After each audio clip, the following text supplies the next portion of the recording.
ओम शांति।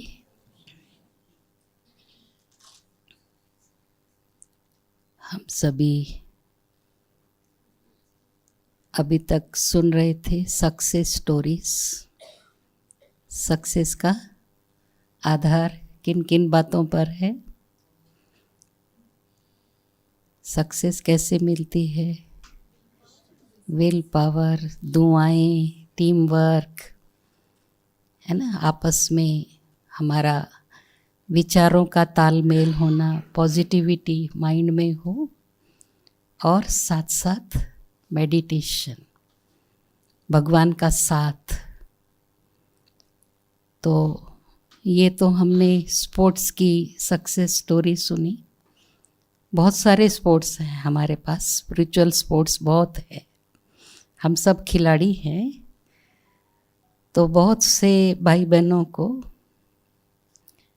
शांति सरोवर में आने के बाद दिल होता है, कईयों को तो मैं टाइम नहीं दे पाती, एक एक आते बोलते इसकी सक्सेस स्टोरी सुनाओ। मैंने कहा कोई ग्रुप हो तो मेरे को टाइम मिलता है, मैं एक एक के साथ पर्सनली बैठकर सुनाना बहुत मुश्किल होता है।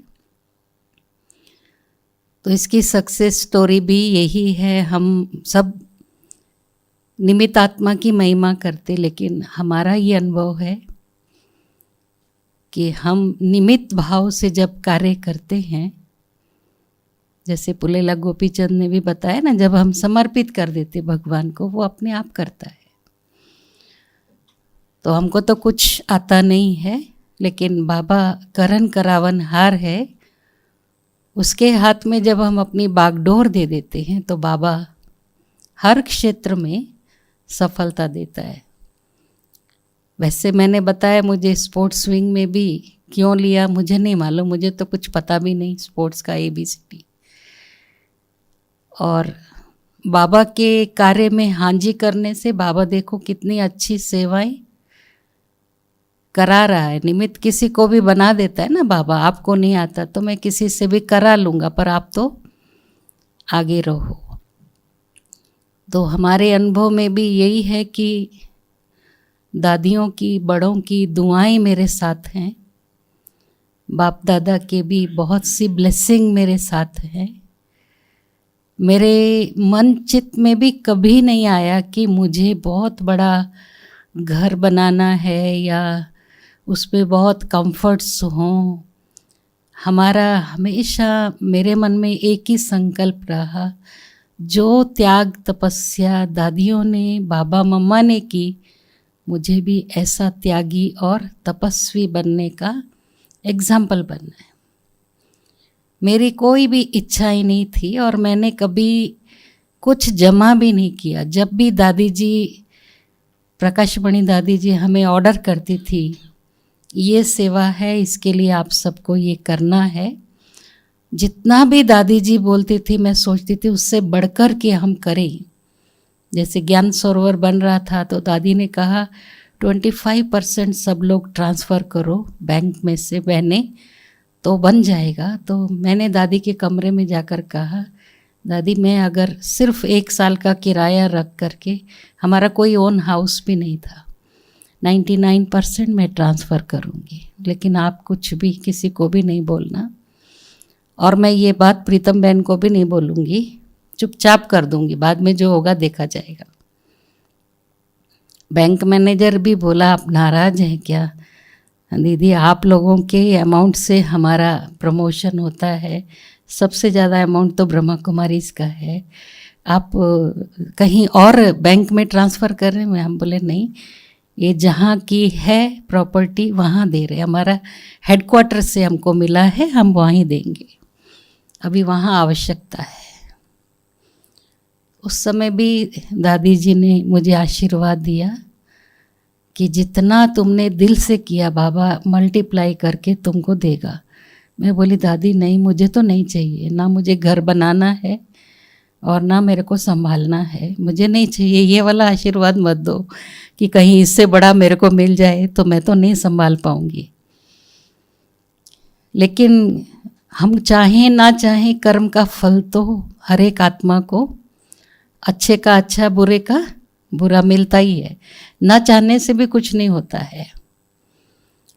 तो वैसे हैदराबाद में जब से अपने विंग्स बने थे तो विशेष यूथ विंग वालों ने ये थॉट फॉर द डे एक इसका प्रपोज किया था कि ये सेवा बहुत अच्छी है, लेकिन हमारे पास से रामकृष्ण भाई यूथ विंग में एक्टिव मेंबर रहा तो उसने कहा दीदी ये हम कर सकते हैं, गवर्नमेंट में अगर ये स्लोगन्स लगाए जाएं ऑफिसेस में और हम चीफ मिनिस्टर को भी ये प्रेजेंट करें तो कैसा रहेगा। हमने कहा बहुत अच्छी बात है, हम क्लास में बता देंगे, आप इसका एक कोटेशन दे दो कितना खर्चा होता है, क्योंकि कम संख्या में बनाते आपको पता है कि वो महंगा पड़ता है। तो पहले तो छोटे से ही अमाउंट में मना बोला कि चलो 500 रुपये का, उस समय 500 बहुत बड़ी बात थी।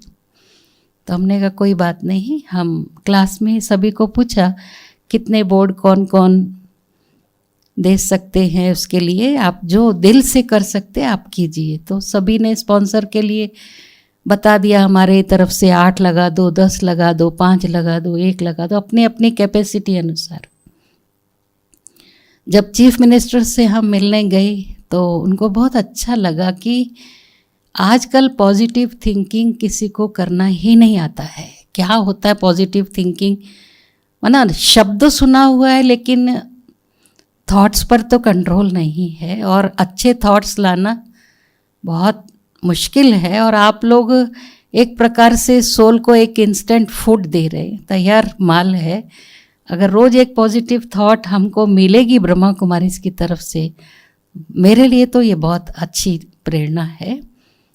फिर उनके घर पर लगाए तो उन्होंने कहा कि ऑफिस में भी लगाना है और डेली नया थॉट देंगे ना। तो हमने कहा हाँ, 365 दिन के लिए 365 स्लोगन रहेंगे, इंग्लिश और तेलुगु, यहाँ की लोकल लैंग्वेज। सबसे पहले उन्होंने उसका प्रयोग किया, रोज पढ़ना और फिर ऑफिस में जाना, लिफ्ट के पास लगाया था। एक दिन भूल गए तो फिर नीचे आकर के उन्होंने दोबारा पढ़ा। तो सिक्योरिटी वालों ने बोला कि हम सर जब आते तो अटेंशन में रहते, अब चले गए तो हमारा अटेंशन थोड़ी रहेगा। हमको नहीं मालूम था कि वो लिफ्ट से वापस यहीं आएंगे। आप ऐसा करो, जहाँ वो बैठते हैं ना वहाँ पर भी उनके सीट के पास जो है वहाँ पर भी एक स्लोगन लगा दो तो अच्छा रहेगा, वरना अचानक कभी आए तो थोड़ा डर जाते हैं।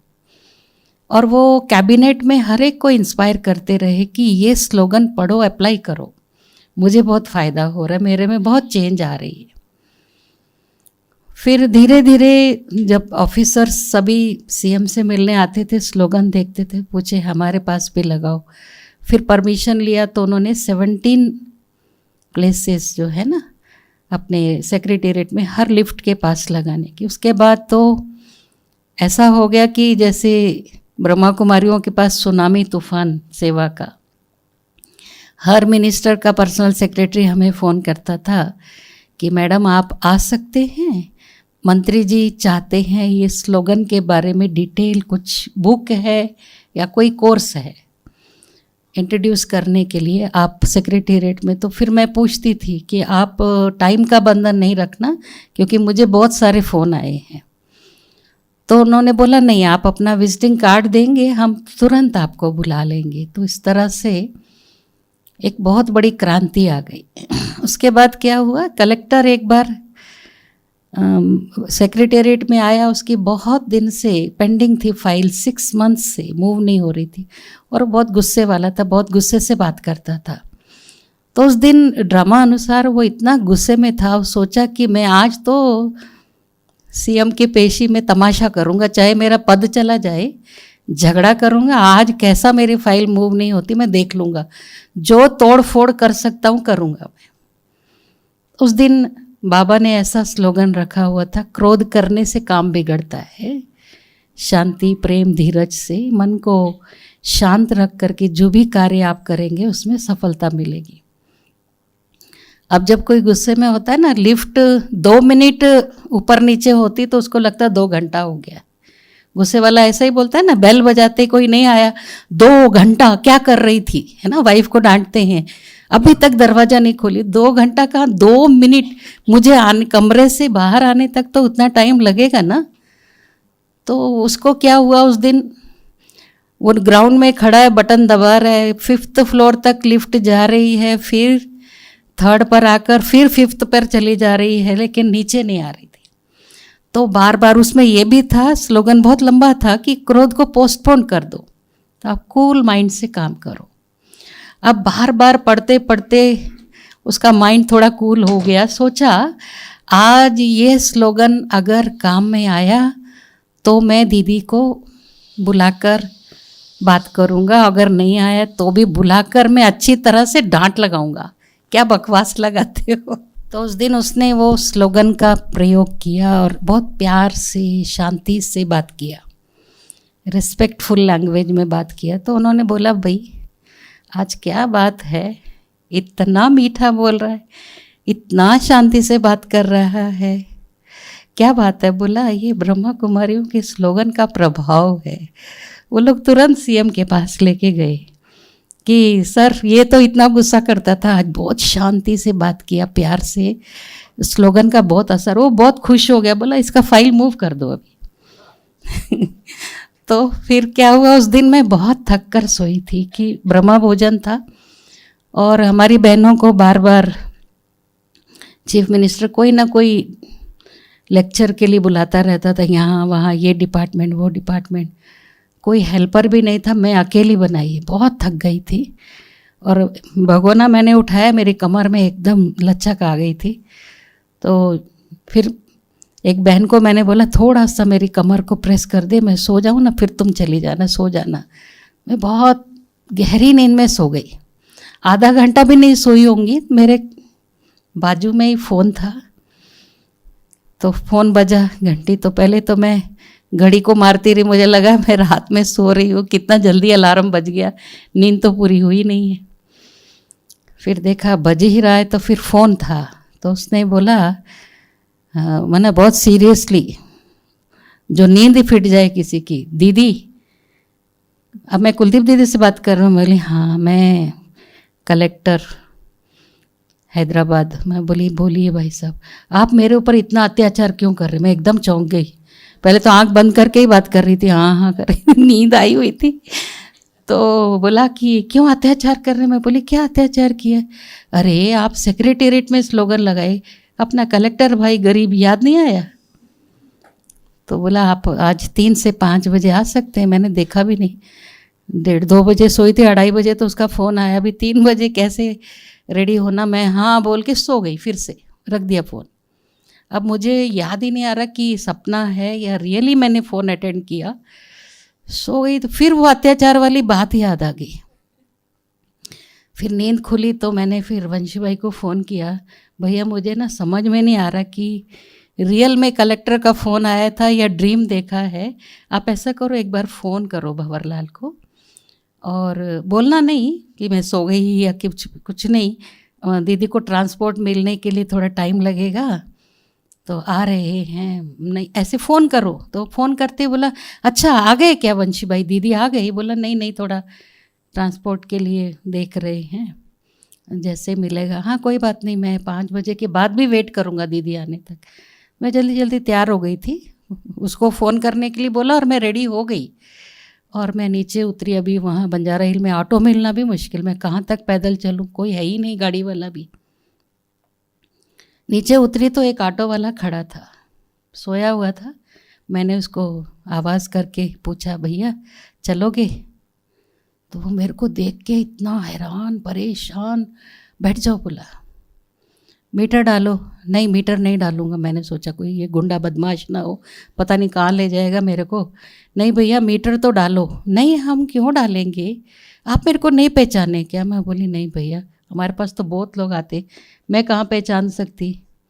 दीदी आपके पास हमने 5 दिन या 3 दिन की ट्रेनिंग की थी मलकपेट में, गवर्नमेंट ने हमको जो अनएम्प्लॉयड यूथ है उनको भेजा था, आपका अन्न खाया, नमक खाया, और मैं आपको ढूंढ रहा था कि मेरे को आज ही ऑटो मिला है, गवर्नमेंट की तरफ से कि पहला सवारी ब्रह्मा कुमारी को बिठाऊंगा, जिन्होंने मेरे को ऐसा सशक्त किया और मुझे ये जॉब मिला, जैसा एक प्रकार से कमाने का सोर्स ऑफ इनकम है।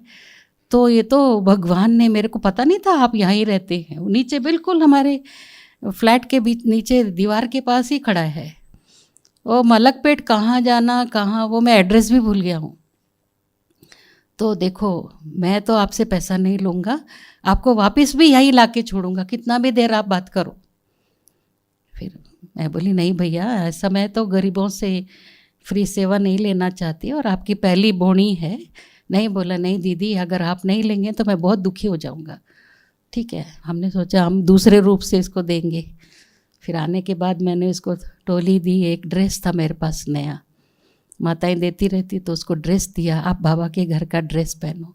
बहुत खुश हो गया। तो देखो बाबा कैसे मदद करता है। फिर कलेक्टर के पास गए तो उसने पूरी स्टोरी सुनाई कि किस तरह से ये स्लोगन से इतना मेरे माइंड को चेंज कर दिया और मेरा काम हो गया। तो मैं आपको ये राय देता हूँ कि आप चीफ सेक्रेटरी से मिलकर पूरे आंध्रा में, तब तो एक ही स्टेट था, ये स्लोगन्स जो है लगवाइए। बहुत अच्छी सेवा है दीदी, ये कम नहीं है। और जो गवर्नमेंट ऑफिस लोकल में भी है वहाँ पर भी लगाइए। तो वो तो प्यासा है कि आप करने के लिए रेडी, क्योंकि हम तो पैसा नहीं मांगते हैं ना। हमारे भाई बहने बोले आप बोलो गवर्नमेंट से ले सकते। मैं बोली बाबा ने हमको ये सिखाया नहीं है कि पैसा लो, फीस लो। देखो भगवान जो है ना, भोला भी है भाला भी है ना। वो कैसा वसूल करेगा उसको मालूम है, कितना वसूल करना है उसको मालूम है। हम पाई पैसे के लिए क्यों बोले।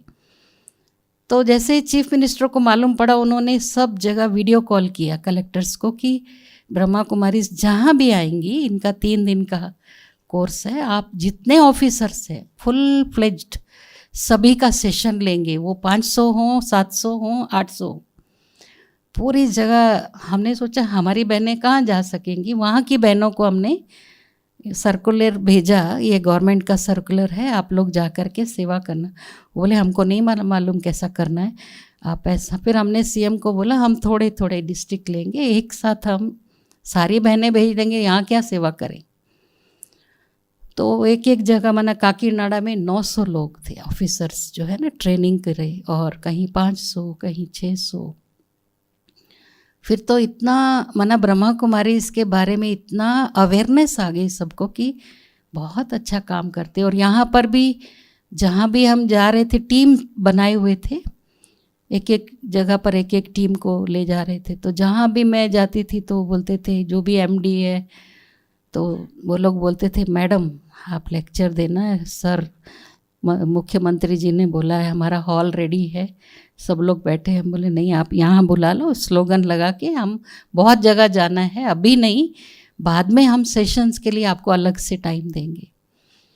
तो इस तरह से फिर उनको आंध्रा को स्वर्णिम आंध्रा बनाने का प्लान था। तो उन्होंने एक बार हमको बोला कि आपके 18 विंग्स हैं, हमारे भी इतने डिपार्टमेंट हैं 18-19, तो आपके विंग्स का कुछ राइटअप है तो वो हमको चाहिए। हमने मधुबन में पूछा हर विंग वालों को, तो बोले कुछ भी नहीं है मटेरियल।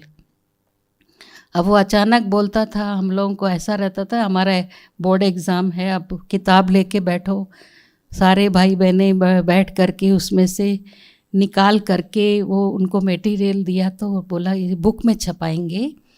और देखो अपने ऑफिसर्स को, एमएलएज को, मिनिस्टर्स को इतना डांट लगाता था, तुमको मैंने इतना सब सहूलियत दी हुई है, आप लोग कुछ काम नहीं करते, इनके पास कुछ भी नहीं है साधन, लेकिन देखो ये ब्रह्मा कुमारियाँ कितनी स्मार्ट है, सेल फोन भी नहीं है इनके पास, आपके पास सब कुछ होते हुए भी कुछ नहीं करते।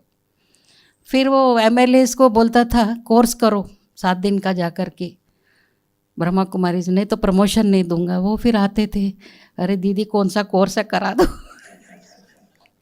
अब एक एक मिनिस्टर आते थे तो हमने उनको फिर राय दिया, आप ऐसा करो सभी मिनिस्टर का एक बार रखिए, सभी एमएलएस का एक बार कोर्स रखिए, तो सभी का एक साथ हो, गुड आइडिया। फिर आशा दीदी, उषा बहन, सभी का सहयोग से पहले तो सेक्रेटेरिएट में हुआ, सभी आईएएस ऑफिसर्स का 2 दिन का आशा दीदी ने सेशन लिया और मीडिया वालों ने लिखा ब्रह्मा कुमारियों का सेक्रेटेरिएट पर हमला।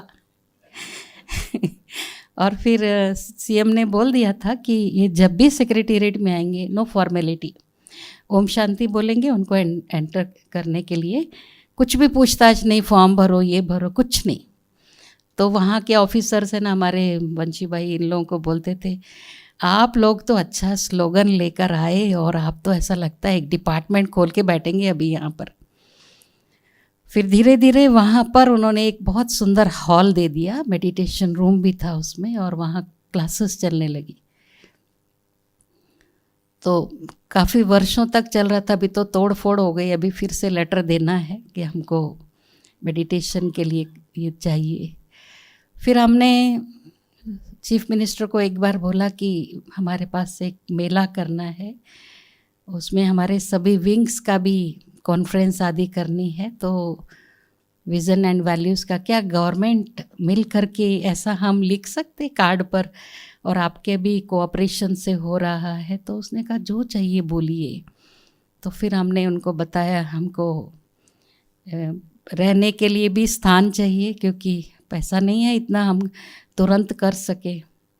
सभी जोन में जोन वालों ने किया, हमारे पास तो कोई जोन वोन कुछ भी करने के लिए रेडी नहीं।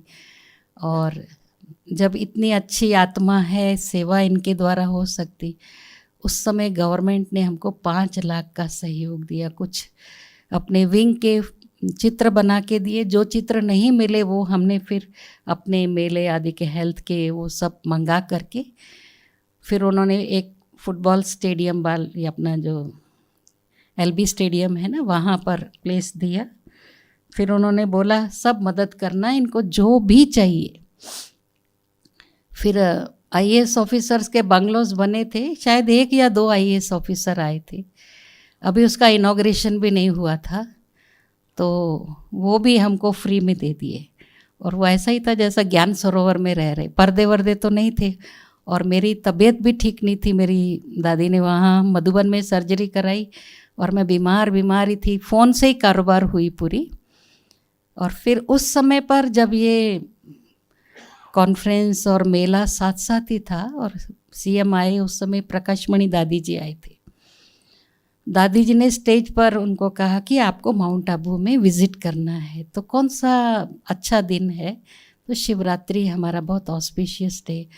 बोला ठीक है, उस समय हमारा ये रहता है, क्या बोलते हैं, हाँ जी, नहीं, हाँ इनके सेशन रहते हैं, तो उस दिन मेरा बजट सेशन है, लेकिन मैं आऊँगा। तो उन्होंने फिर पूरा अंदर से तैयारी कर ली कि मुझे वहाँ जाना है, और सारे स्टॉल्स वगैरह देखकर बहुत खुश हुए कि बहुत अच्छा है योग फिर शिविर का। हमने फॉर्म पर बोला हाँ, जब आपका ये कुछ स्थान बनेगा ना, मैं ही पहला स्टूडेंट बनूंगा आपका, तो मुझे तो मेडिटेशन सीखना, माउंट आबू जाके सीखूंगा। फिर दादी के निमंत्रण में इतनी ताकत थी, वो मेला भी बहुत सक्सेसफुल हुआ, कॉन्फ्रेंस भी बहुत अच्छी हुई। हमारे पास पैसा भी नहीं था, लेकिन पता नहीं बाबा ने कैसे कराया, क्योंकि हम मीटिंग कर रहे थे, पहले तो मेरा बुखार ही नहीं उतर रहा था। तो एक दिन मीटिंग कर रहे थे, तो मैंने हम सभी को बोला कि देखो आप लोग जो भी कार वाले हैं ना भाई बहनें, आप सबको पता है पैसा तो है नहीं और करना है, अभी गवर्नमेंट ने हाँ कर दी, मना भी नहीं कर सकते। तो आप लोग अपनी अपनी कार में पेट्रोल भरकर, चाहे ड्राइवर भेजो या आप ड्राइविंग करो, सभी गेस्ट को एयरपोर्ट से स्टेशन से लेकर आना है। और फिर ये अनाज के लिए भी खरीदने के लिए पैसा नहीं है, जो भी सहयोग कर सकते हैं, कुछ दाल चावल जो भी, सब माताएं भाई बहनें सबके साथ मीटिंग कर रहे थे। एक नया भाई था, वो मेरे को बोला आपको कितना अनाज चाहिए, तो मुझे मालूम था उसका दिवाला निकला हुआ था। तो मैंने कहा नहीं भाई साहब आप, बोले मेरे को क्यों नहीं मीटिंग में बिठाते? मैंने बोला क्योंकि ना आप नए हैं, खर्चे की बात सुन के कहीं घबरा नहीं जाएं पुराने भाई बहने। नहीं आप बताओ। मैंने बोला भाई साहब मुझे तो पता नहीं है, मैं हर चीज़ हमारी दुर्गा बहन को पूछती कि 1 किलो चावल कितने लोग खा सकते, कि 100 है तो कितना लगेगा, 200 है तो ब्रह्मा भोजन बनाते हैं ना, अभी यहाँ 3000 लोग आएंगे, मैं ज़्यादा लिखूंगी तो ये नया व्यक्ति बोलेगा कितनी लालची है, देखो मैं फ्री दे रहा हूँ तो, और कम लिखूंगी तो मैंने इसको कम कम को नहीं, आपको तो नॉलेज ही नहीं, आप सिर्फ ये बताओ आइटम्स। तो फिर हमने सोचा कि क्या तो लाएगा ये, दिवाला निकला। तो उसने बताया दीदी मैंने किसी का दिवाला नहीं मारा है, मेरा दिवाला हुआ है, मेरा पैसा लोगों के पास है, मैं निकलवाना चाहता हूँ तो अच्छे काम में लगेगा। बोला आपका बड़ा सेंटर कौन सा है? मैं बोली मलकपेट, उस समय एक ही बड़ा सेंटर था, वहाँ पर 11 बजे तक लॉरी आएगी, भाइयों को आप तैयार रखना। मैंने तो फ़ोन नहीं किया उमा रानी बहन को, 11 बजे आके बेचारे खड़े हो जाए और अनाज आए नहीं, क्या हो जाएगा। माताओं ने काफ़ी अनाज थैले थैले जिसको जितनी भावना थी भेजा, और वो सचमुच 11 बजे लॉरी लेके आ गया भर के। अब वो उसको नींद में से उठाया तो बोली कि आप तो बहन जी कुछ बोले नहीं। मैं बोली इसका दिवाला निकला हुआ है, तो हमको तो विश्वास नहीं था। तो बोला फ़ोन मेरे को दो। बहन जी मेरा दिवाला मैंने दूसरों का नहीं मारा। तब वो एक्सप्लेन किया आप विश्वास नहीं रखते। मैं बोली भैया नहीं हो रहा, नए हैं ना आप। फिर बेचारी इधर उधर से बुलाकर अनाज इतना आया कि शांति सरोवर भी बन गया। और कुछ तो हमने मधुबन से एक बार एम्बुलेंस आई, डेड बॉडी लेके आए ना, मैं बोली खाली क्यों लेके जाता है गोविंद भाई, इसमें भी ले जा चावल। तब तो ये मालूम नहीं था मिलेगा प्लेस। तो भी बांटते बांटते भी ख़त्म नहीं हो रहा था। सेंटरों पर भी सबको हमने बोला कोई नहीं खरीदना, इससे लेते जाओ, फिर भी आता जा रहा था। तो उस समय दादी जी आए थे, तो अब हमको सब्जियां दूध सबके लिए पैसा, फिर कोई कोई आकर पूछते थे, हम क्या कर सकते, तो हम फ्रूट ले आना। बाकी सब भाई बहनों को बोले भी दूध का पैकेट सब ले आना, क्योंकि अभी हम ऑर्डर करेंगे तो पैसा देना पड़ेगा।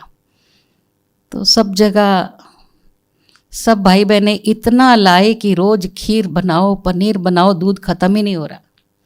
दादी बोली तुम्हारे पास तो दूध घी की नदियाँ बह रही हैं कुलदीप। और सब्जी जो है ना, उसने तभी सीएम ने रैतू बाज़ार में सभी जो किसान है ना डायरेक्ट बेचो, तो हर सब्जी 3 रुपये 2 रुपये 4 रुपये। तो बॉम्बे वाले जो आए बोले बाप रे, मटर 2 रुपये 3 रुपये किलो, हमारे यहाँ तो इतना महंगा टमाटर, ले जाओ लॉरियाँ भर के।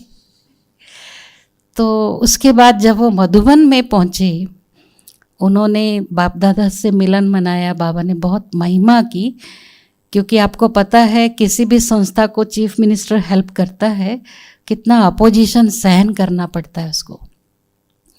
ये ब्रह्मा कुमार, हमको वहाँ के मीडिया वाले पूछे, हम पहले चले गए थे, मैं अंजलि बहन, कुछ भाई बहने, उनके कुछ मीडिया वाले हमारे साथ गए थे। तो हम लिख दें क्या ब्रह्मा कुमार चंद्रबाबू नायडू? मैं बोली बिल्कुल नहीं। राजस्थान वाले भी पूछे, मैं बोली बिल्कुल नहीं। फिर भी उन्होंने लिख दिया बीके चंद्रबाबू नायडू। अब ऑल इंडिया से मुझे फ़ोन आने लगे, वो चंद्रबाबू नायडू क्लास में आता है क्या आपके? हमको ना थोड़ा जॉब के लिए, मैं बोली भाई ये क्या मुसीबत, अमृत वेला योग होते ही यही फ़ोन आ रहे थे। फिर मृत्युंजय भाई को बोला कि कंट्रोल करो इनको, बहुत मेरा तो सिर खा जाते सुबह से, जॉब ट्रांसफ़र यही। फिर वो बाबा से मिलन मना के भोजन करके रात को ही 11 बजे ज्ञान सरोवर में गए। और उसको तो अमृत वेले उठने का अभ्यास है, सुबह सुबह सभी से वीडियो कॉन्फ्रेंस करता। मिनिस्टर्स बोलते थे इतना टाइट रखता है कि हम अपनी फैमिली को टाइम दे ही नहीं पाते, कभी डिनर होता है कभी नहीं भी होता है, सारा दिन टाइट रखता है हमको। सुबह सुबह उठा के बिठा देता है वीडियो कॉन्फ्रेंस। तो सुबह उठ करके उसने पूरा ज्ञान सरोवर की आर्ट गैलरी वगैरह देखी। फिर अपने जितने भी विंग्स के जो है ना ट्रेनिंग सेंटर, उसको बहुत पसंद आया। तब शिवरात्रि भी थी तो सब जगह फ्लैग होइस्टिंग भी किया, विदेशी भी बहुत आए हुए थे।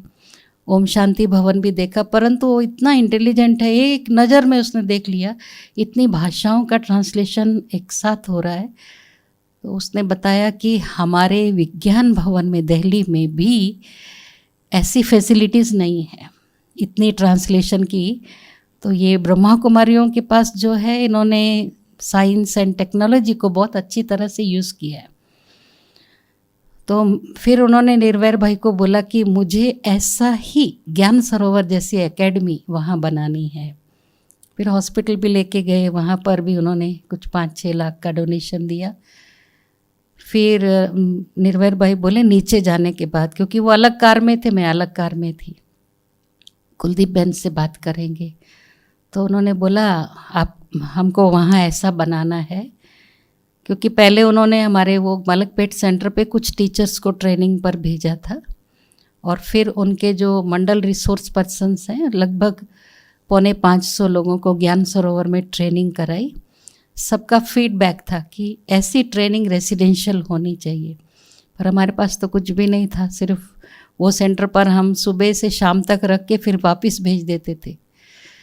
तो उनके मन में ये गहरी छाप थी कि वैल्यू एजुकेशन ट्रेनिंग के लिए मुझे इनको स्थान देना है। तो मैंने बोला हमारे पास तो सर हमारे कोई लैंड नहीं है और हम कहाँ बनाएंगे। तो बोला वो मैं दूंगा, आपको जितना चाहिए आप आने के बाद लेटर लेके आना। और वैसे देखा जाए तो मैं ना पूरा ज़ीरो इस बात में, मेरे को पता ही नहीं कि लैंड का साइज़ एकड़ क्या होता है, कितना स्क्वायर फीट क्या होता है, मुझे कुछ भी मालूम नहीं। बिल्डिंग कैसे बनाना, कोई नक्शा देखना, वो मेरे को तो समझ में नहीं आता। मेरे भगवान ये मेरे को तो नहीं चाहिए। तो दादी ने बोला अभी वो चला गया है, कुलदीप बहन से मीटिंग करो, आगे का प्रोग्राम देखेंगे।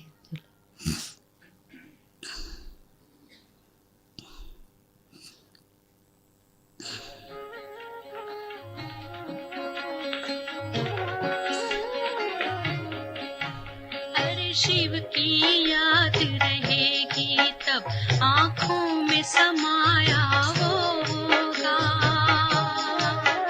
हम धन्य तभी बन पाएंगे जब ऐसा प्रिय जीवन होगा।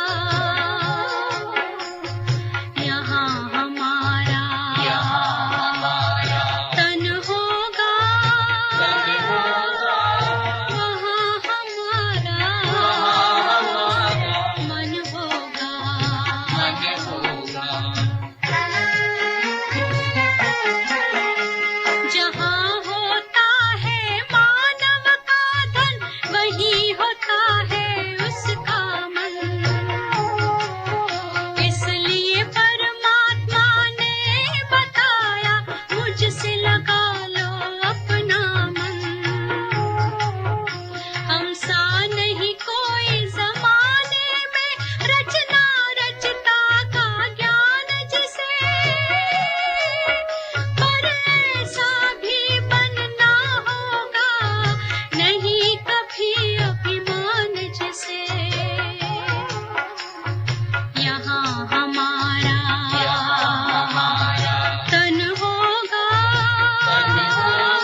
एक तो उनको शांतिवन में आशा दीदी ने सारा पहले दिखाया तो सोलार का बहुत अच्छा लगा, और तभी तिरुपति के भी कौन था वो, वहाँ का जो बड़े थे चेयरमैन, वो साथ में थे, तो उनको फिर परिचय कराया कि ऐसा अपने तिरुपति में भी बनाना है, कितनी स्वच्छता है यहाँ पर।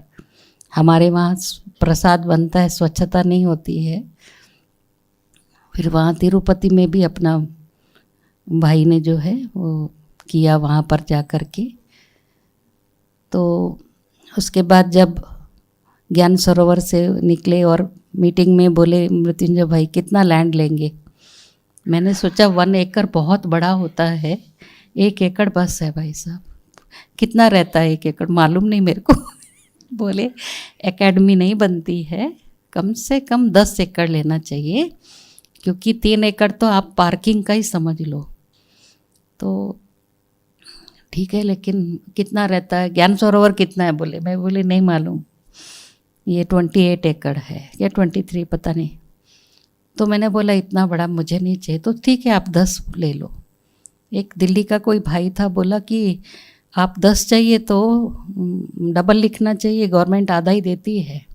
मैंने कहा ठीक है 20 लिख देंगे। फिर पता नहीं बाबा के रूम में योग कर रही थी, मैं बोली ऐसा ना हो 20 लिखने के बाद भी 5 दे, 25 लिख देते। तो हमारे भाइयों को वंडर लग रहा था, 1 एकड़ से 25 एकड़ तक पहुंच गए।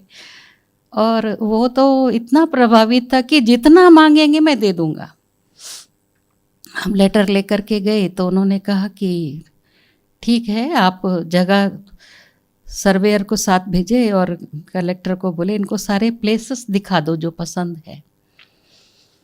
अब उस समय हाईटेक सिटी में सब आईटी कंपनीज जो भी, वो भी मल्टीनेशनल इंटरनेशनल कंपनीज हैं, और वहाँ का जगमगाहट देख करके लगा यहीं होना चाहिए। फिर वहाँ जो प्लेस दिखाए थे वो थोड़ा पीछे वाटर बॉडी है, थोड़े लिटिगेशन के प्लेसेस बहुत है। एक था जो बहुत इम्पोर्टेंट, सब कंपनीज के बीचों बीच था, जो विप्रो वाले चाह रहे थे उनको भी नहीं दिया। थोड़ा उस पर अटक गए हमारे भाई लोग, लेकिन मुझे पता नहीं वो ये प्लेस मैंने देखते ही पसंद कर लिया था। ने सबने बोला वहीं चाहिए। फिर एक दिन सीएम के पास मीटिंग थी हमारी कलेक्टर का, और फिर वो APICC का चेयरमैन है ना, अपना एक सेक्रेटरी को भेजा था। तो वो हम लोग मौन में बैठे रहे जब तक सीएम नहीं आया। फिर मैं बोली कि थोड़ा आइस ब्रेकिंग करना चाहिए, बात तो करें इनसे।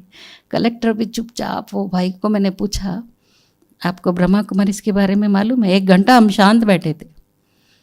बोला नहीं मालूम है, सिर्फ इतना ही मालूम है आप लोग ये जगह लेना चाह रहे हो, वो हमारी है। तो फिर मैंने बताया हम लोग ऐसा मेडिटेशन कोर्स कराते हैं और 1 घंटे का कोर्स रहता है सर।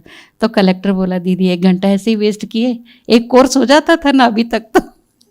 फिर कलेक्टर को लगा थोड़ा नरम है अभी, चलो बाहर लेके गया मुझे, बोला बाहर आइए, मेरी एक पर्सनल बात है आपसे। आपके कारण सीएम बहुत प्रेशर में है, ये प्लेस देना उसके लिए बहुत चैलेंजिंग है, क्या चाहते हो आप उसको स्ट्रेस देना? मैं बोली नहीं। तो आप क्यों नहीं गच्चीबौली का स्थान ले लेते, ये उतना खास नहीं है। फिर सीएम भी आया तो उसने बोला आप क्यों चाहते हो? हम बोले हमको पब्लिक चाहिए। तो वो तो मैं दूंगा ना आपको, इतना बिजी करूँगा आपको टाइम नहीं मिलेगा। तो फिर हम बोले ठीक है, यही ठीक है। और ये तो इतना वो बड़ खाबड़ ज़मीन, एक ग्रेनाइट की क्वारी है। एक मुसलमान था जो यहाँ पर रह करके ग्रेनाइट निकाल के बेचता था, और उसके लीज पूरी हो गई थी, लेकिन बैठा था, उसका ऑफिस वगैरह सब था। तो हमको बोलता था देखो आप तोड़ना नहीं, आपको काम में आएगा, लेकिन ये बहुत अच्छा जगह है। फिर हमको धमकियों के लेटर देना शुरू किया कि आप नहीं ले सकते, ये मेरा है, मैं केस करूँगा गवर्नमेंट पर। ये हम कलेक्टर को पूछे, बोले नहीं नहीं कुछ नहीं कर सकता, इसकी लीज ख़त्म हो गई है। फिर उसने तो केस डाल दिया। फिर स्टेटस को आ गया कि अभी आप बना नहीं सकते। तो हमने बोला अभी क्या करना बाबा, ये कोर्ट में जाना, तो मैंने तो कभी बाहर कोर्ट देखा था लेकिन अंदर कभी गई नहीं थी। मैंने बोला बाबा हम आए शांति के लिए, है ना, हमको तो चाहिए नहीं था कुछ भी सरोवर वरोवर, वो पूछ क्या लगा दिए पीछे, मुसीबत में डाल दिए मेरे को। अब मेरे को हाई कोर्ट में भी जाना पड़ेगा। और हम ड्रामा देखे हुए थे स्कूल कॉलेज में, ऐसा ड्रामा करते हैं ना बच्चे, मैं जो कहूँगा सच के सिवा कुछ नहीं कहूँगा। गीता को मेरे पास तो ना गीता है ना सच मालूम है, इस लैंड का क्या बोलूँगी खूब रोई मैं। और ऊपर से रमेश भाई का ईमेल आया, 1 इंच लैंड भी अगर गई, सब पेपरों में आ गया है, इनकी लैंड कोर्ट में गई अभी, तो आपने सारे यज्ञ की इज्जत गवाई है। अभी मैं तो बाबा की रूम में जाके इतना रोई, मेरी इज्जत आपके हाथ में है या बाबा आपकी इज्जत मेरे हाथ में, ये क्या बात है। तो इतने में रमेश भाई का फ़ोन आया और मैं तो बहुत अकेली बैठ करके कर्टन लगा के, ताकि कोई बहनें नहीं देखें, सिसकियाँ ले रही थी। तो रमेश भाई का फ़ोन आया, बहनों ने ला के दिया कॉर्डलेस। बोले दीदी फ़ोन आया है। बोले क्या हुआ, आपका आवाज़ बहुत भारी है, रो रहे थे कि? बोले हाँ भाई साहब, कोर्ट तक पहुंचा दिया आप, और आपने ऐसा लेटर लिखा, मैं डर गई हूँ। अब मेरे हाथ में थोड़ी है 1 इंच लैंड ना जाए, ये तो पॉसिबल नहीं है। कोर्ट में मैंने कभी देखा नहीं, कोर्ट का अंदर का, मुझे तो बात करना भी नहीं आता, पूरा चला जाएगा लैंड। बोला आपको थोड़ी बोलना है, ना केस आपके ऊपर है ना आपको बात करना है, लता बहन आ रही है, और कोर्ट केस तो गवर्नमेंट के ऊपर है। फिर हम गए, वहाँ पर भी हमारी माताओं के जो रिश्तेदार एंटी पार्टी वो बैठे हुए थे, वो ऐसा हंस रहे, गया ना आपका लैंड। हम भी ऐसे, हैदराबाद की भाषा है ना, ऊपर से शेरवानी अंदर से परेशानी, अंदर से तो परेशान थे। मैं बोली नहीं, भगवान का है, हमारा बनेगा। देखो बहन जी, हमारे बाल सफ़ेद हो गए, 20 साल 25 साल हो गए, अभी हमारे पोतरे को मिलेगी, किसको मिलेगी लैंड मालूम नहीं, हमारा भी चल रहा है केस। मैं तो आगे चली गई, डर तो गई कि इनको ही नहीं मिला, हमको क्या मिला। फिर मैं सोच रही थी बाबा अच्छा ये मेरे को मुसीबत फालतू गले में डाले, छूट जाए तो अच्छा है। फिर तो केस जीत गए। और उसके बाद क्या है कि भूमि पूजा पर दादी को बुलाया था, 25 एकड़ लैंड था, और हमारे भाई लोग, क्योंकि मैं तो चल नहीं सकती थी, उबड़ खाबड़ कांटे और खड्डे, भाई लोग देखे ये अपना किचन के पीछे एक कुआं है। बोले वो मुसलमान भी बोला था ये कुएं का पानी बहुत मीठा है और इसमें सदा रहता है, वहाँ तक ले लो। अब मैं अपने तीनों वरिष्ठ भाइयों से पूछी, आप सीएम के साथ बैठेंगे, बृजमोहन भाई, निर्वैर भाई, रमेश भाई। बोले बस है, अब नहीं पूछने वाले। तो मैं फिर सोची अभी मौका है, फिर इसका अपॉइंटमेंट लेना बहुत मुश्किल। मैं चढ़ गई स्टेज पे और तब तक सबको बुला रहे थे ना, तो मैंने बोला सर हमको यहाँ पानी का सोर्स नहीं, क्योंकि पहले ग्रेनाइट की क्वारी है, तो एक वाटर बॉडी है, यहाँ कुआं है। बोला पानी की चिंता नहीं करो, मैं दे दूँगा जितना चाहिए टैंकर। मैं बोली सोर्स है और ज़्यादा लंबा भी नहीं है, ज़मीन थोड़ा सा ही है, तो वहाँ तक दे सकते तो ठीक है। वो कलेक्टर सामने सोफे पे बैठा था, बोले इधर आओ, ये दीदी जहाँ तक बोल रहे ना वहाँ तक दे दो। तो मैं कलेक्टर के बाजू बैठी, कब आना भाई साहब? बोले देखो दीदी अभी पॉकेट में है सीएम आपके, आप है ना इतनी छोटी मोटी नहीं लेना, 100-200 एकड़ ले लो, अभी फ्री है, आपको फ्रीडम दिया ना, जितना चाहिए आप वर्ड देखो उनके। तो मैंने बोला ठीक है, लेकिन मेरे में तो दम होना चाहिए मेरे में दम नहीं है भैया, हमको तो वहाँ। फिर बोला आप ऐसा करो, एक वास्तु वाले को भी बुला के वास्तु भी सेट करके फिर बताना। तो हम लोग जहाँ तक बता रहे थे तो वहाँ एक पहाड़ आ रहा था ऐसा, और ये ऑब्स्टिकल है वास्तु के हिसाब से, थोड़ा आगे नीचे की तरफ, लगभग 34 एकड़ होगा। वो 8 एकड़ का हमारे पास जियो नहीं था, गवर्नमेंट ऑर्डर। फिर वो कोर्ट में केस चला, क्यों नहीं दिया। फिर अभी हमारे जजेस जो थे सब नए थे, ईश्वर है भाई, ये लोग बोले कि मेरे हाथ में क्रिमिनल केसेस हैं, अगर मैं आपको सपोर्ट करूँगा तो जिस जज के हाथ में आपका लैंड का है ना, वो बोलेगा जो भी उसने क्राइम किया फांसी की सज़ा नहीं सुनाना उसको, तो फिर मेरे को फंसना पड़ेगा, तो मैं नहीं मदद करूँगा, आप डायरेक्ट बाबा से मदद लो। हमको कुछ पता नहीं अब किधर जाना, हम बाबा को पूछे तो फिर किसी ने हमको बोला एडवोकेट जनरल बहुत अच्छा है। और हमने सोचा ठीक है, कंस्ट्रक्शन के लिए रोक है ना, योग करने के लिए थोड़ी रुकावट है। हम एक झाड़ के नीचे बैठ के, जो किचन के आगे है ना ये नीम का झाड़, हमारा वो कल्प वृक्ष है, उसके नीचे बैठकर हमने बहुत तपस्या की। 6 मास के अंदर कोर्ट से बाहर आ गए। फिर सीएम ने हमको बुलाया। मुझे नहीं मालूम था आप लोगों को भी ऐसा प्रॉब्लम्स आती है। मैं बोला आती है और हम विन भी कर लेते हैं। तो अच्छा, अभी तो आप जल्दी जल्दी बनाओ। उसको ऐसा था कि 1 साल के अंदर बन जाए और मैं फटाफट इनके पास टीचर्स के ग्रुप भेजना शुरू करूं। फिर उनके कैबिनेट में हलचल, इतनी लैंड क्यों दिए, क्यों एक्स्ट्रा दिए, 10 एकड़ वापिस लो। और क्योंकि कोर्स हुआ था, सेक्रेटरीज बहुत क्लोज थे, तो उन्होंने इशारा दिया कि थोड़ा ऐसी परीक्षा आ रही है, आप किसी को बुलाना है तो बुला लो, सीनियर्स को। दादी को पूछा तो दादी ने मृत्युंजय भाई को भेजा। फिर हमारी मीटिंग थी तो उसने बोला कि मेरे को बहुत ज़्यादा मना, इतना अपोजिशन हो रहा है क्योंकि बहुत संस्थाएं मांग रही है, उनको नहीं दिया, आपको दिया है, आप 10 एकड़ मेहरबानी करके वापस दे दो, थोड़ा मेरे को कम हो जाएगा प्रेशर। बहुत प्रकार से समझाया उन्होंने, मृत्युंजय भाई ने। तो बोला आप देखो, ज्ञान सरोवर भी परचेस किए, आपका ORC सारा उसने सुन लिया था, मधुबन गया जब ये सब दिखाए थे उसको। ORC परचेस किया, पांडव भवन परचेस किया, सब ज्ञान सरोवर सब। मैं तो आपको फ्री में दी, अभी तक तो मैंने लीज रेंट लगाया भी नहीं है। तो हमको बोला कि फिर उनको पता नहीं, ऐसा उनके मुख से निकला मृत्युंजय भाई का, देखिए आपके और दादी के प्रेजेंस में ये फाउंडेशन स्टोन सेरेमनी, 3000 देश विदेश के लोग आए हुए थे। तो ये नेगेटिव न्यूज़ पूरा देश विदेश में जाएगी कि आपने 10 एकड़ लैंड वापस लिया। आपके और दादी की प्रेस्टीज की बात है और आपको नेगेटिव एनर्जी मिलेगी सबसे, फिर क्या होगा। तो एकदम सेंटिमेंट हो गया, नहीं मेरा और दादी का प्रेस्टीज, और मैं बैड वाइब्रेशंस क्यों लूँ, नेगेटिव। ठीक है, आप जा सकते, मैं फिर कुलदीप बहन से बात कर लूँगा, कल मैं कैबिनेट में बात करूँगा।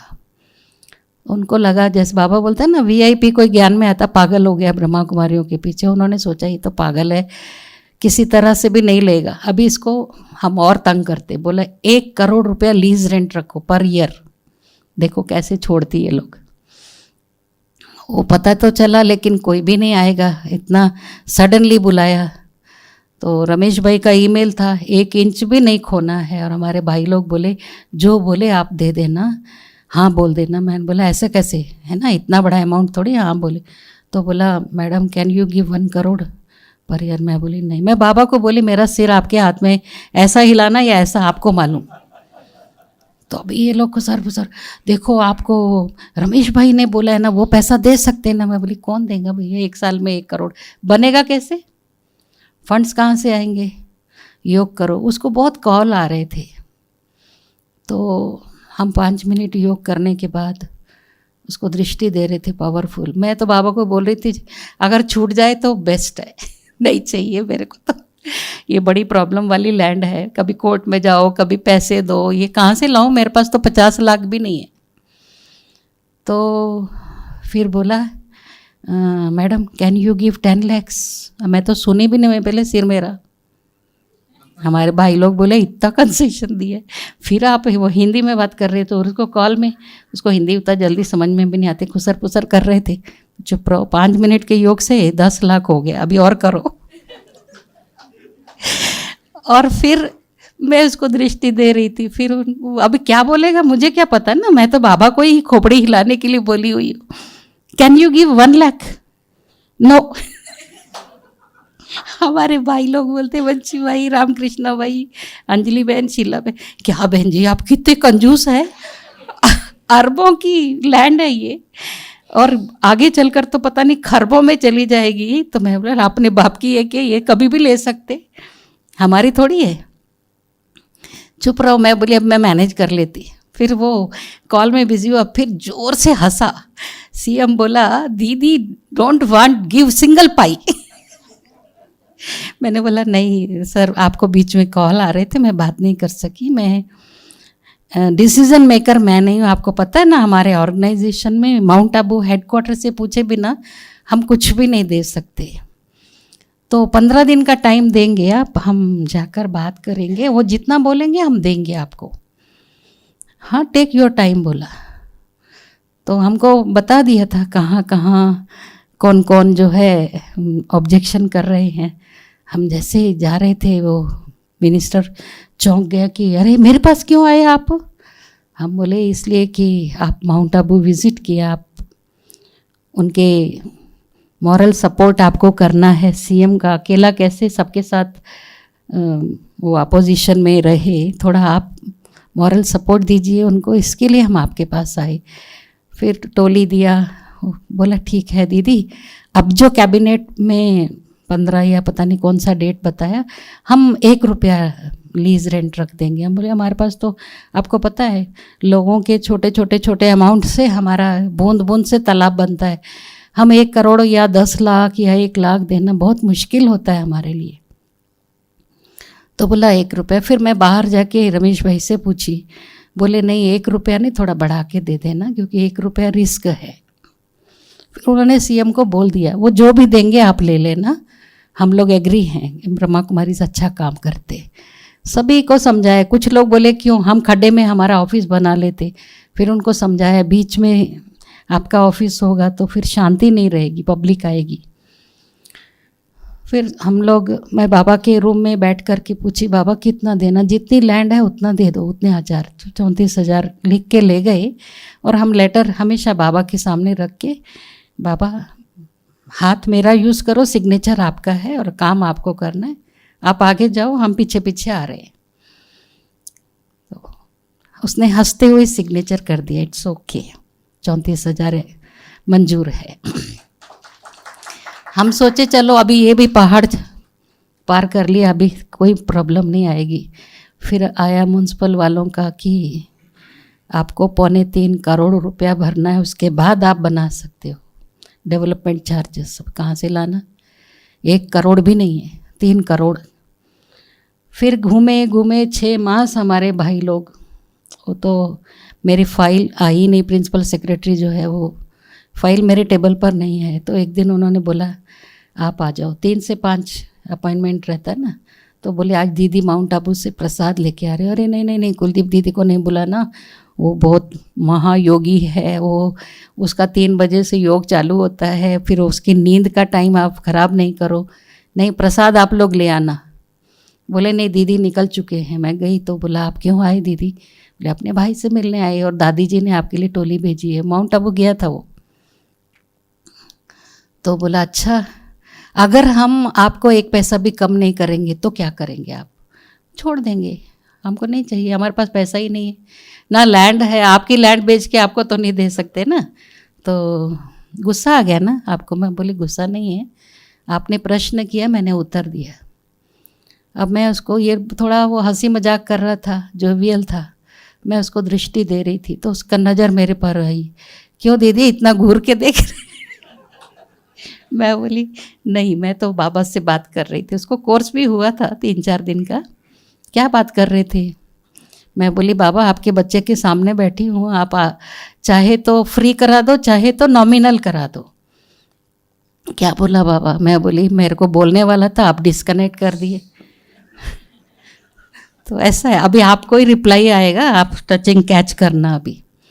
फिर मैंने सोचा टोली का डब्बा दिया, खाया तो है नहीं, तो टोली से तो गोली लगेगी इसको। मैंने बोला ये डब्बा दो, मेरे को दादी ने कहा था खिलाना।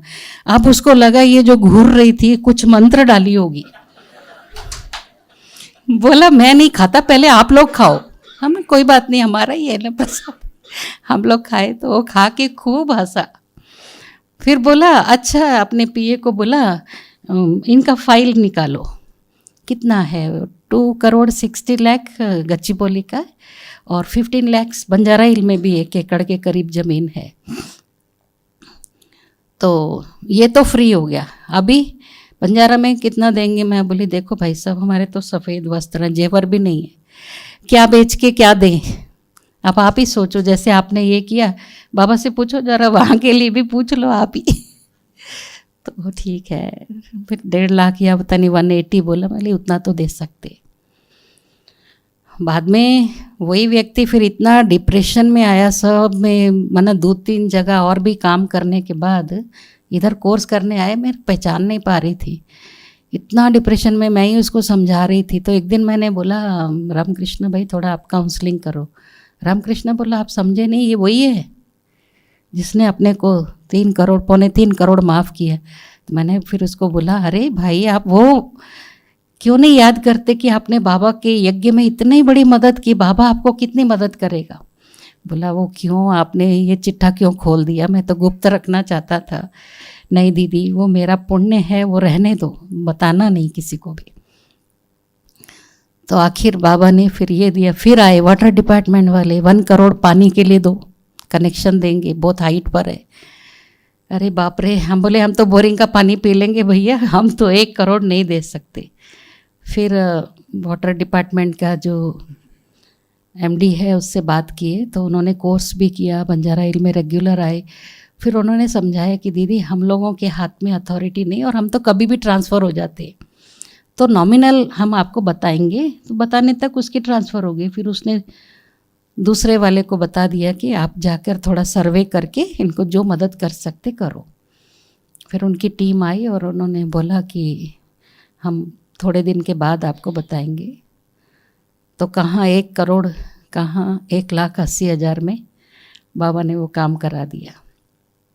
तो ये बाबा की मदद थी। फिर धीरे धीरे थोड़ा थोड़ा कंस्ट्रक्शन चालू हुआ, लेकिन लोग बोलते थे खड्डे हैं ना, ये इतने बड़े बड़े 50 फीट 80 फीट ऐसे खड्डे थे, तो बहुत ऑब्स्टिकल्स आ रहे थे, कभी गवर्नमेंट की तरफ से, कभी फंड्स नहीं है, और मेरे को मांगने की आदत नहीं। जो भी है मीटिंग में बोलते थे ये है वो है, जितना देना है अपनी मर्जी से। तो बहुत मना, इतना स्ट्रेस बढ़ गया मेरे को। तो मैं बोलती थी बाबा या तो ऊपर से उतार दो बना बनाया, या तो मेरे को ऊपर ले लो, मैं तो नहीं बना पाऊँगी ये। बहुत मना, इतना बाबा के सामने मेरे आंसू बहते थे कि बात मत पूछो। अब थोड़ा सा शेड बनाया, जो वृंदावन गार्डन है ना बड़ा, वो इंजीनियर रोज़ जो लिख के देते थे, ये लाना वो लाना, जो चीज़ें भी चाहिए और पैसा। एक दिन वो भूल गए पैसा बताना। मैं जब सेंटर पर पहुंच गई तो फ़ोन मेरे को सीढ़ियों पर लाके दिया बहनों ने कि अर्जेंट फ़ोन है, हमको 5 बजे के अंदर सुबह 50,000 चाहिए, हम अभी आ रहे। मैं बोली मेरे पास घर में 50,000 थोड़ी मैं रखती, आप बैंक से मैं बाद में 10:30 दूँगी। नहीं, बोले काम नहीं होने वाला, आप जिज्ञासुओं को फ़ोन करो। मैं बोली मैं तो नहीं करती, अभी सब सो भी जाते हैं 8:30 बजे, तब टीवी भी नहीं थी हैदराबाद में। तो मैंने बोला मैं तो नहीं उठाती किसी को, और मेरे को भूख भी लगी हुई थी। अब इतना टेंशन हो गया, मैं बोली बहनों को झूठ बोल दिया, मैं खाना खा के आई, मुझे नहीं खाना है। उनको लगा ये फ़ोन से स्ट्रेस तो हुआ है इनको। फिर मैं स्नान करके अलमारी खोली, दरवाज़ा बंद करके, क्योंकि बहनें छोटी, अंजलि बहन भी नई नई थी, कहीं इन लोगों को मेरा स्ट्रेस मालूम हुआ तो भाग ना जाए ये लोग। गिना तो 3-4, फिर भंडारी भी खोली, कॉइन्स भी मिलाए, 5 हुआ। मैंने एक पॉलीथीन में डाल के बाबा के सामने रख के बैठ गई। बाबा वैसे मैं कभी धरना नहीं दी, पर आप जादूगर है ना, मैंने कभी आजमाया नहीं आपको, आज कुछ जादू करो, इसको 0-0 लगा के 50,000 बना दो, 5,000 को। अब मैं, मेरे आंसू भी टपक रहे थे, और कितना मैं नालायक हूँ ऐसा बोल रही बाबा को। पागल है बोलेगा बाबा, 5,000 का 50,000 मैं कैसे बनाऊँगा? और मैं बोली ठीक है बाबा, कोई बात नहीं, मैं तो हूँ तो पागल ही अभी, क्योंकि आपने मुझे दे ही दिया है ऐसा काम जिसमें मैं पागल बनूँ। ठीक है, आप अगर नहीं दिए ना तो मैं यहीं रात भर बैठूंगी, और ना मैं पानी पीऊँगी ना मैं खाना खाऊंगी, आपको जितनी परीक्षा लेने हैं ले लो आज। इतने में फ़ोन आया साइड से। मैंने सोचा अरे मैंने तो उनको जवाब देना था, और मैं तो बैठ गई बाबा के आगे धरना दे के। तो बोले बहन जी मैं उसका बोलने से पहले बोली सॉरी भैया मेरे पास 5,000 है, आप आके ले जाओ, बाकी का मैं सुबह देख लूँगी। नहीं, हमारा स्टोरी सुनो। हम बुधवार सफाई करते हैं ना, बाबा का हमारा छोटा सा ट्रांसलाइट था और भंडारी तो 10 रुपये डाले जितना ही छोटी सी भंडारी थी। अब किसी गरीब ने यहाँ अमाउंट रखा है बाबा के फ़ोटो के पीछे, तो मैंने बोला आप कैसे आइडेंटिफाई किए कि ये गरीब का है? बोले कि अब शाहूकार तो आपके हाथ में अच्छे से बो लगा के देगा ना, वो तो सुतली से बांध के न्यूज़पेपर को बांधा हुआ है, ऊपर से एक पुराना सा कपड़ा है, पोटली है, मालूम नहीं क्या। मैंने खोल लो ना भाई, क्यों इतना रात में आते? नहीं नहीं दादी की आज्ञा है, निमित बहन खोले, लाओ। फिर मैं देख कर के उसका प्रेजेंटेशन सोची 10-10 के नोट होंगे, गरीब दिया है ये, ऐसा तो है, इसका सुतली बुतली बांधी हुई, इसमें कितना निकलेगा? 5,000 और निकल जाएगा। अब उसको खोलते ही 500-500 के नोट थे, 51,000 था। जादूगर का जादू हो गया। तो ऐसे कई मिरेकल्स हुए हैं, क्योंकि टाइम कम है और मेरा अनुभव को मैं सागर को गागर में समा के सुना रही हूँ। फिर जो भी कंस्ट्रक्शन में भी जो आते थे, जैसे जो कॉन्ट्रैक्ट लिया था उसको हमने गुलजार दादी से ब्लेसिंग दिलाई। वो छोटा सा कॉन्ट्रैक्टर था और उसको बहनें नहीं थी। उसको एक बार मालूम पड़ गया, मधुबन में गया ना, तो इनको स्ट्रेस है पैसे का, उसका पेमेंट नहीं दे पा रही थी मैं। मेरे को बोला देखो, अचानक मेरे कमरे में आए, मैं रो रही थी। दादी ने बोला टिकट कैंसिल करो, उनको जाने दो, तुम रुको। मैं अकेली तो बात करने की हिम्मत नहीं, रमेश भाई डांटेगा, मेरा वहीं दम निकल जाएगा। तो मैं तो नहीं रुकना चाह रही थी। तो मेरे हाथ में 10,000 रुपया रखा, मेरी बहना तुम दूसरा टिकट लेके आ जाना, बैठो और मेरा स्ट्रेस नहीं लो, मेरी पेमेंट आप तब देना जब आपके पास पैसा आए, मैं आपका भाई हूँ। और एक्चुअली वो अलमारियाँ वगैरह नहीं बनाते, ओनली विंडोज़ और दीवारें। हमने उनको बोला थोड़ा ऐसा भी बनाना है। बोला आप बहन हो ना, इसलिए सब कुछ करता हूँ। कुछ काम फ्री भी किया और कुछ ब्लास्टिंग वाले भी फ्री किए। कुछ पैसा 1 करोड़ रुपया लगा ब्लास्टिंग में भी। अब माताएं तंग करती थी, 1 करोड़ लगा दिया है, अब एक कमरा भी नहीं। तो मैं बोली बाबा एक झोपड़ी बना दो, इनकी खोपड़ी ठीक हो जाए। तो इस तरह से मना इतनी परीक्षाएं। फिर खड्डों की बात है, तब तक आनंद भवन बन गया था।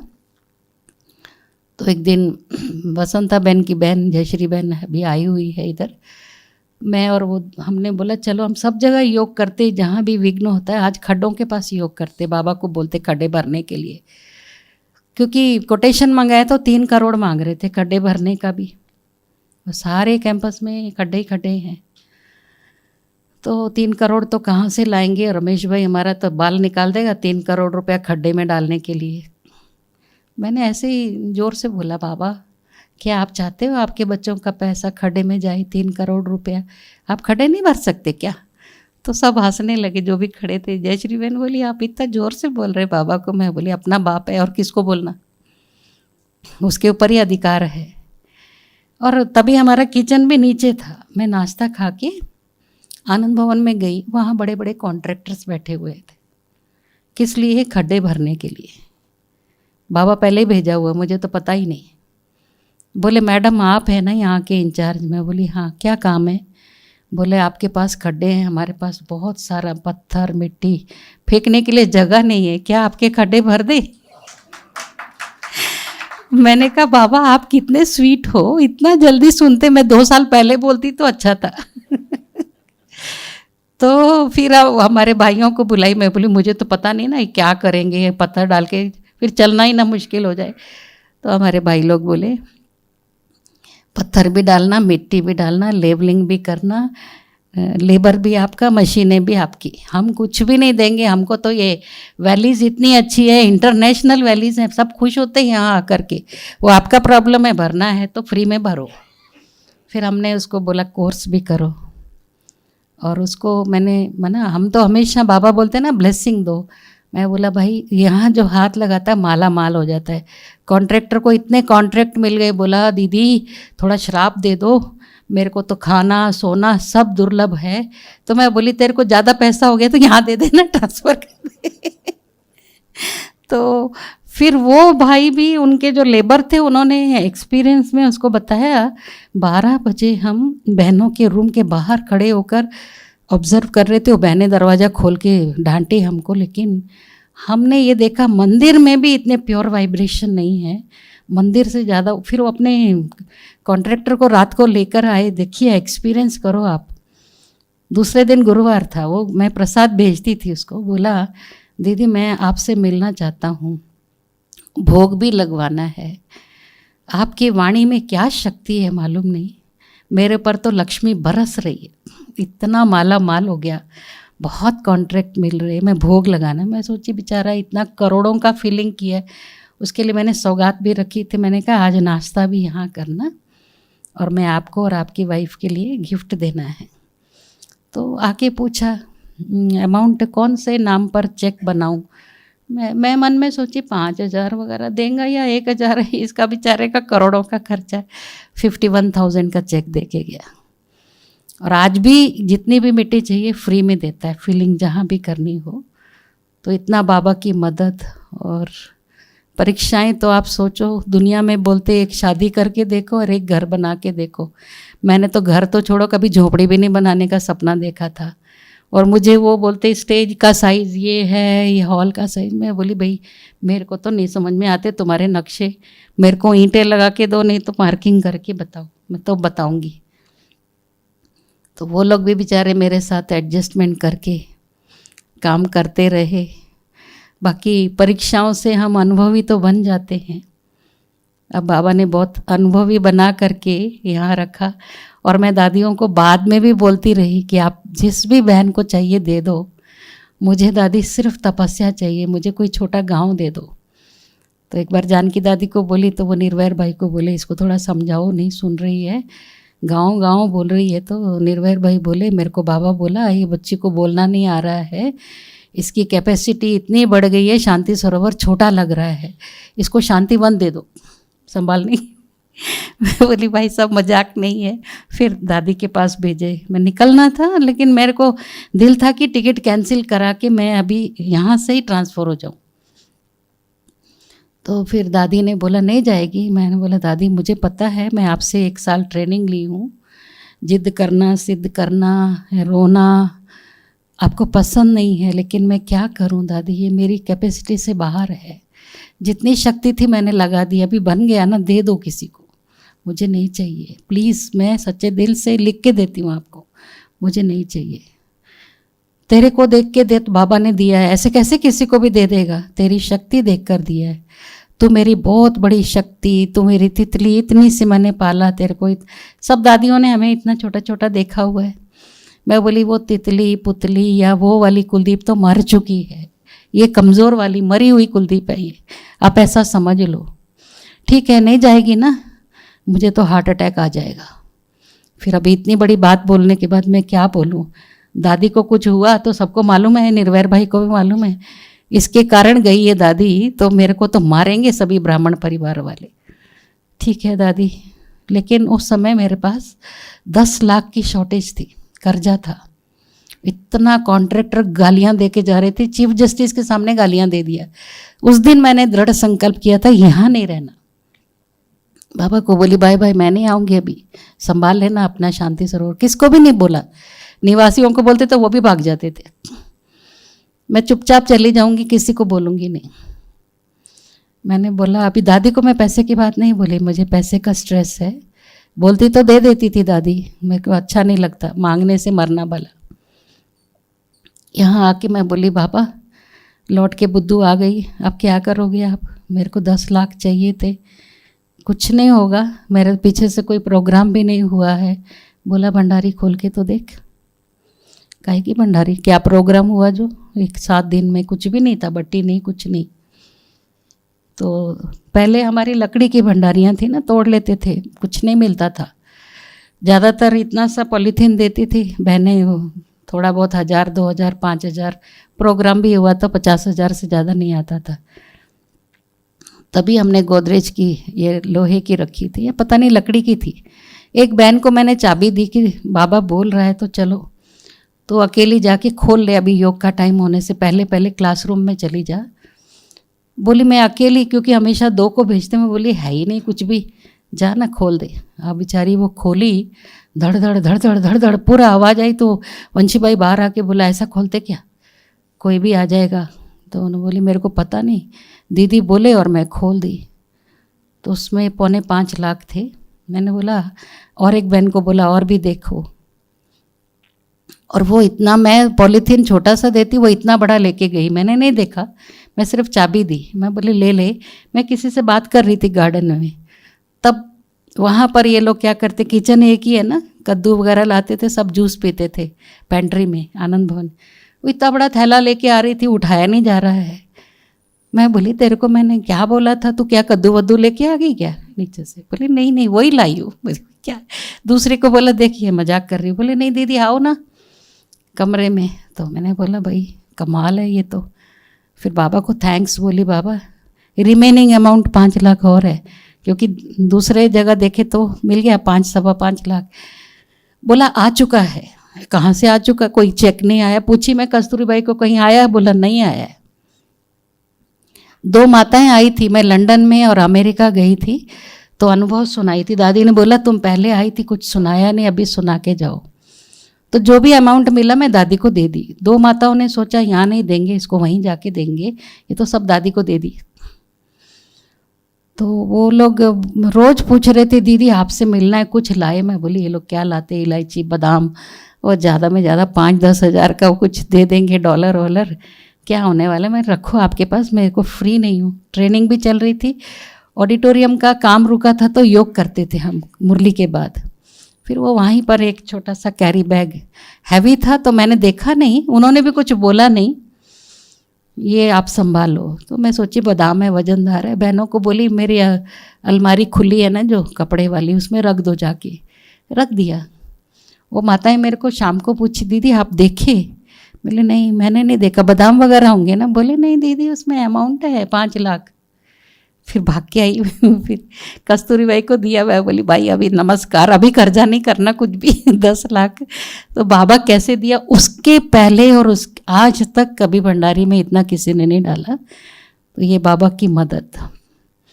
अभी इतने अनुभव क्या सुनाए। फिर हम चाइना में जाकर ये सारा जितना भी डाइनिंग किचन का जो फर्नीचर है बहुत कम, यहाँ से समझो 1/4 बजट में। पहचान भी थी किसी की। हमारा वो भाई तो शरीर छोड़ दे, देवानंद भाई के रिश्तेदार, तो उन्होंने अपने को रहने के लिए फ्री में स्थान भी दिया, खाने पीने का भी प्रबंध किया, कुछ हम भी ले गए थे अनाज वगैरह। तो बाबा की बहुत मदद, और आज तक भी बाबा की मदद से चल रहे। मैं अभी भी कभी किसी को नहीं फोर्स करती कि आप 5 लाख दो, 10 लाख। कोविड के टाइम पर भी बाबा को मैं बोली बाबा लॉकडाउन होगा नहीं मालूम था, हम लोग 1 फ्लोर ऊपर बढ़ाने के लिए, और ऑडिटोरियम पूरा फॉल सीलिंग गिर रहा था। सभी हमको डराते थे। प्रेसिडेंट भी आया, वो लोग बोले आपको पता है प्रेसिडेंट आया, अगर गिर गया तो क्या होगा, इसको बंद करो आप थोड़े दिन ऑडिटोरियम। प्रोग्राम ऐसे हर कोई बोलता कुछ भी होने दो, हमारा तो कर दो। अब कोविड आया, हमने सोचा चलेगा ऐसे ही, तोड़ फोड़ करके रख दिए। अब लॉकडाउन हो गया। मैं बोली बाबा कोई ऐसा कॉन्ट्रैक्टर भेजो जो फीस ना ले, कोई गट का गुड़ा मत का मुड़ा मिला दो जो काम कर दे। ऐसा कॉन्ट्रैक्टर मिला, न फीस लिया, मैंने इसको छुपा के दिया तो उससे डबल उसने खर्चा करी के। और आज भी जो बिल्डिंग बन रही जानकी स्नेह भवन, आप देखे होंगे आनंद भवन के पीछे, हमारा अमाउंट कुछ भी नहीं। और वो भाई बोलता है बाद में जब आपके पास आए तब दे देना। मैं बोली लोगों की आंख फटेगी, पैसे तो इतने आ रहे, बहन जी को पता नहीं कहाँ से आ रहे, बनती जा रही बिल्डिंग बनती। वो बोला मुझे इतना कॉन्ट्रैक्ट करोड़ों के मिल रहे गवर्नमेंट के, बाबा के कार्य में मुझे लगाना है। और लिख के हिसाब देता। जब मैं बोलती भाई मेरे को स्ट्रेस आता है, आप दिखाओ मत, बताओ कितना देना है। बोला पूरे अभी 9 करोड़ है मेरे बाल निकाले तो भी नहीं मिलेगा। अब बाबा कब कराएगा, जैसा जैसा आता मैं धीरे धीरे उसको देती रहती हूँ जितना आता है। पर हमारा बैंक बैलेंस देखेंगे तो वहीं रहता है, जितना भी आए माइनस मना उनको देना पड़ता है ना।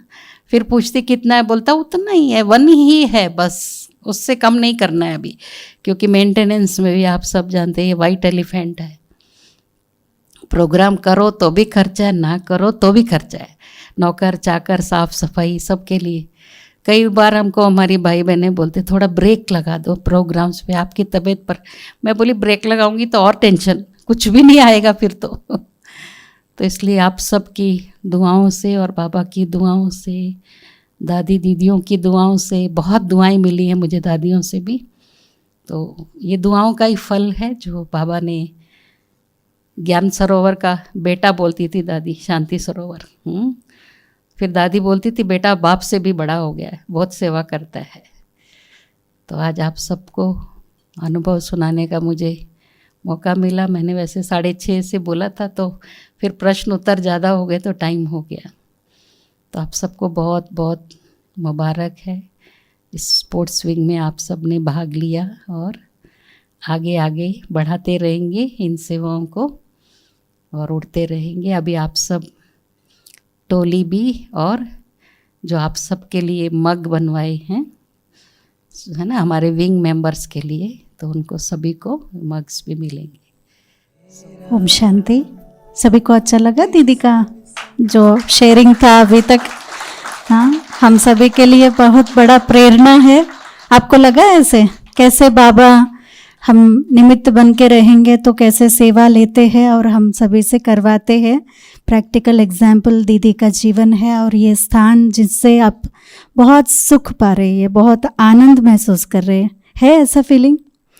मैं कल से बहुतों को पूछा कि फर्स्ट टाइम आए हैं कैसा लग रहा है, सब लोग वही बोल रहे हैं दीदी कि बहुत अच्छा लग रहा है। किसी किसी को अच्छा नींद आया यहाँ पर कल भी कोई बोल रहे थे अच्छा सुकून का नींद आया, और कोई बोल रहे बहुत अच्छा योग लगा, अच्छा अमृत वेला रहा।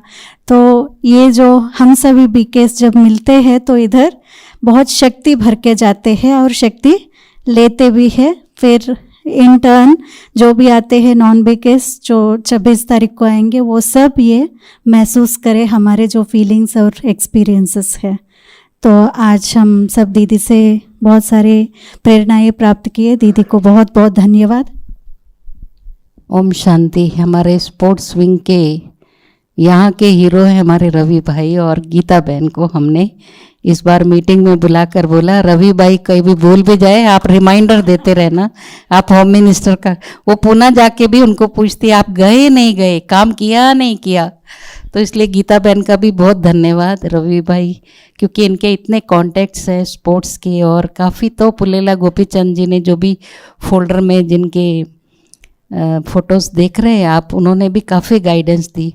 लेकिन एक विशेष प्रोग्राम रवि भाई अभी नेक्स्ट करने वाले हैं जिसमें आप सबको पार्टिसिपेट करना है कि जितने भी विजेता हैं, जो बड़े बड़े द्रोणाचार्य अवॉर्डीज़ हैं, और उनको ही मालूम है क्या क्या है।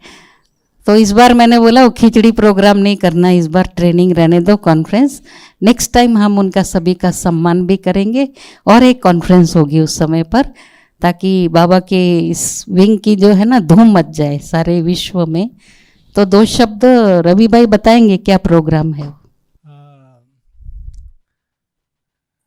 हमारी जो दुकान है छोटी सी, मेरे पिताजी 1946 सियालकोट से हैदराबाद पहुंचे थे, और उनके कज़न है जिनकी दुकान यहाँ है, उसमें 9 साल जॉब किए वहाँ, और 9 साल के बाद 1955 में हमारी दुकान इस्टेब्लिश हुई। तो अभी 66 ईयर्स हो गए हमको दुकान चलते हुए, और 9 साल पिताजी ने काम किया उधर। तो मैं कैलकुलेट किया तो 75 ईयर्स हो रहे। तो 75 ईयर्स प्लैटिनम जुबली नहीं कर रहे हम, लेकिन 75 ईयर्स स्पोर्ट्स एक्सपीरियंस हमारा फैमिली का, वो हम उसका टाइटल होगा, और प्राइड ऑफ इंडिया का मेन टाइटल होगा। तो 1980 में हमारे 25 ईयर्स हुए थे। 25 ईयर्स में फर्स्ट टाइम इंडिया हिस्ट्री में कोई किसी ने सिल्वर जुबली का फंक्शन सोचा था, वो मेरे पिताजी ने सोचा था, और जिसमें 129 इंटरनेशनल प्लेयर्स थे। तो हम सारे फेडरेशंस एसोसिएशंस के बोले भाई हमको उनका बायोडाटा दो, हमको एक किताब बनाना है उनके ऊपर। तो किसी के पास कोई रिकॉर्ड नहीं था। और हमारा जो भाग्य था कि पूरे 129 इंटरनेशनल प्लेयर्स सारे हमारे कस्टमर्स थे, तो हमें लेने का बहुत आसान हो गया। तो 129 प्लेयर्स जिस दिन था, फिर हमने इधर स्पोर्ट्स अथॉरिटी ऑफ, जब आंध्र प्रदेश था, अभी तेलंगाना है, खाली उनको इन्फॉर्म करने गए कि भाई हम ऐसा प्रोग्राम कर रहे हैं, क्योंकि वो हेड ऑफ द स्टेट है वो, तो हमको करना ही है। तो उस समय सीएम जो थे वो चेयरमैन थे स्पोर्ट्स के। नॉर्मली जो गवर्नमेंट के जो रहते हैं वो आईएएस ऑफिसर्स होते हैं, जो वीसी एंड एमडी, और एक अपॉइंटेड चेयरमैन होता है जो गवर्नमेंट की तरफ से होता है। तो उस समय सीएम साहब भी थे वो, और चेयरमैन भी वही थे। तो उन्होंने जब देखा हम इतना ऐसा प्रोग्राम कर रहे हैं, और वो हमारे पास कोई पॉलिटिशियन नहीं था प्रोग्राम के अंदर, तो उनका मैसेज आया, उनको बोलो मैं चीफ गेस्ट रहूँगा आपका। तो वो एक अच्छा था, और इतना आनंद आया हमको कि कुछ कर सके। फिर सीएम ने बोला कि हमको शर्म आनी चाहिए, इतना बड़ा गवर्नमेंट है, देखो इतनी पान का दुकान का डब्बे का सा दुकान है इनका, इतना बड़ा सोचा है उन्होंने। तो हमको हर साल ये प्रोग्राम करना है, ऑनर करना है प्लेयर्स को। तो बस गवर्नमेंट का तो पता है ना, बोलते होता है नहीं कुछ, उनके बस की बात भी नहीं है वो। तो अभी पिताजी का संकल्प था कि 50 ईयर्स का करना, वो भी नहीं हो पाया। तो अभी प्लान है 75 ईयर्स का करना है। वो हमारा प्रोग्राम नहीं है, वो सबका प्रोग्राम है ये, और जिसमें 425 प्लेयर्स होंगे। उस समय 10 गेम्स थे, ये बार अभी तो 20-25 इंटरनेशनल गेम्स हो गए हैं, और तो मैं एक्सपेक्ट कर रहा हूँ 425 स्पोर्ट्समैन होंगे। तो सबको ऑनर करना है, और हम इतने लकी है कि इतना बड़ा स्थान है यहाँ, और इस स्थान में ये अभी सैंपल होगा परसों का, उनको पता लगे लोग क्या है कि ब्रह्मा कुमारी क्या है, कुछ नहीं, इतना बोलते रहता है रवि भाई। और इतने लोगों, आजकल प्लेयर्स को इकट्ठा करना बहुत मुश्किल है, वो इतने कामों में व्यस्त है वो, और सारा साल टूर्नामेंट्स करते ही रहते वो लोग। तो ऐसा उम्मीद है कि अच्छा होगा, और हम सब लोग मिल के करेंगे ये काम। हाँ, थैंक यू। ओम शांति।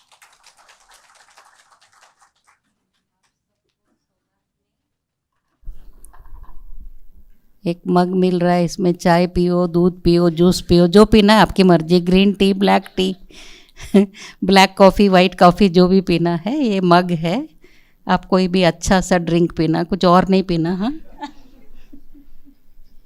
ये सभी स्पोर्ट्स वालों के लिए प्रैक्टिकल मेडिटेशन फॉर स्पोर्ट्स, इसमें एफर्मेशन, कमेंट्री आदि बहुत कुछ है, उनको मोटिवेट करने के भी बहुत अच्छे अच्छे संकल्प। ये ब्लेसिंग कार्ड हमारी आदि लक्ष्मी बहन पीपल के पत्ते सुखा करके उस पर बहुत अच्छे स्लोगन, नीचे तो पेपर है, ऊपर पीपल का पत्ता है, तो पवित्र पत्ता है ये। इसमें आपको वरदान मिलेगा। ये हाँ ब्राह्मण, ये आंध्रा की टोली है, पेपर टोली, चावल का आटा है, पेपर स्वीट। हाँ, इसको वैसे क्या बोलते, पुतरेकुलू, ये काकीनाडा में होता है। हमारी विष्णुप्रिया बहन जो सिंगर है ना, वो गांव में गई और वो बनवा के लाई है, खास सब निवासियों के लिए और स्पोर्ट्स वालों के लिए।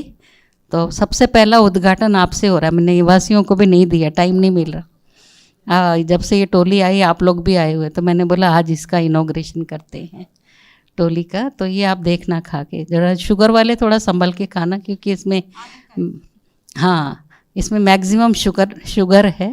घी भी अच्छा देसी घी है, ताकत वाला है, तो बहुत अच्छा लगेगा आपको। पहली बार खाएंगे आप सब। किसने खाया हुआ है ये? अच्छा, आप बाहर का खाते पकड़े गए।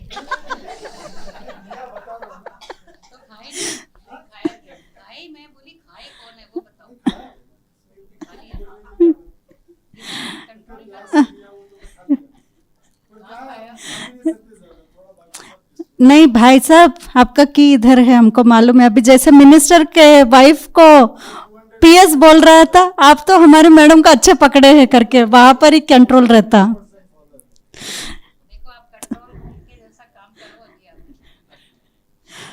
तो सभी अभी सौगात लेंगे, फिर उसके बाद आपको और भी कुछ एंटरटेनमेंट भी है, क्योंकि प्रोग्राम में ऐसे ही रखे थे, अभी पिकनिक भी रहेगा। दादी दीदी खास आप सभी के लिए चाट रखे हैं। चाट रखने के लिए बाबा ने बोला, तो आप सभी को चाट भी खिला रहे हैं। तो सभी चाट भी लेंगे। वहाँ ग्रीन कारपेट के ऊपर किचन डाइनिंग में आप दोपहर को ही देखे, सेटिंग पूरा बना है। तो वहाँ पर कुछ गेम्स भी रखा है आप लोगों के लिए, और कुछ करना है तो परफॉर्मेंसेस भी आप कर सकते हैं। लेकिन जल्दी जल्दी करके फिर रेस्ट लेके अमृत वेला सभी अटेंड होंगे। और कल के लिए एक स्पेशल सूचना है, सभी टाइम पर आएंगे तो अच्छा है, क्योंकि आज भी मेंटल इमेजरी जब आप एंजॉय करना शुरू किया बहुत ज़्यादा, तब तक ख़त्म ही हो गया टाइम। कल शाम को भी ऐसे ही रहेगा, इसीलिए फिर आप पूरा समझ नहीं पाएंगे कॉन्सेप्ट्स जो है, इसीलिए टाइम पर पहुँचे 9:30 बजे कल सवेरे भी, क्योंकि कल बहुत सारे बाहर वाले आ रहे हैं, उनका थोड़ा सा टाइम ऊपर नीचे होगा, क्योंकि रमेश नागपुरी द्रोणाचार्य अवॉर्डी है, इंडियन कोच है। हाँ, प्रश्न भी जो है ना थोड़ा ज्ञान के हिसाब से पूछे, ऐसा अच्छा है, क्योंकि हमारे रिलेटेड जो है, बाहर के बहुत सारे लोग नहीं पूछे। हाँ, वो पूछेंगे, आपका कुछ क्वेश्चंस है उससे रिलेटेड। वो फिटनेस ट्रेनर है, एथलेटिक्स का फिटनेस ट्रेनर, इंडिया कोच है वो अभी भी, रमेश जी। और MSK Prasad cricketer as an administrator काम कर रहे हैं, उनका भी रहेगा। और कल शाम को आराधना शर्मा हाफ एन आवर के लिए टाइम दे रही है, 4:30 to 5, क्योंकि 5 o'clock को उनको मिलने के लिए कोई VIPs इधर ही आने वाले हैं। तो 5 o'clock को कैसे भी करके निकल जाना है, फिर आप 5 मिनट ही सुनेंगे तो फिर कुछ मज़ा नहीं आएगा। हाँ, इसीलिए सभी टाइम पर आएंगे। और अभी जो स्पोर्ट्स विंग के ट्रेनिंग में खास आए हैं वही लोग लेंगे सौगात, क्योंकि एक सेशन के लिए कोई कोई आके बैठे हैं, लेकिन पूरा ट्रेनिंग जो अटेंड करेंगे वो लेंगे तो बहुत अच्छा। पहले बड़े भाई सब आएंगे, जगबीर भाई, ज्योति भाई और रवि भाई, बरशेट्टी भाई, सब अजय भाई सभी आएंगे। श्रीलता बहन से टोली लेंगे और दीदी बुकलेट और सौगात दे रही है, और जयश्री बहन से वरदान लेंगे। आइए जगबीर भाई, अच्छा इधर से ले, इधर से सब डाइनिंग में जाएंगे, इधर उधर नहीं जाएंगे कोई भी, डायरेक्ट डाइनिंग में जाएंगे। आपके लिए डिनर और पिकनिक भी है अभी। ओम शांति।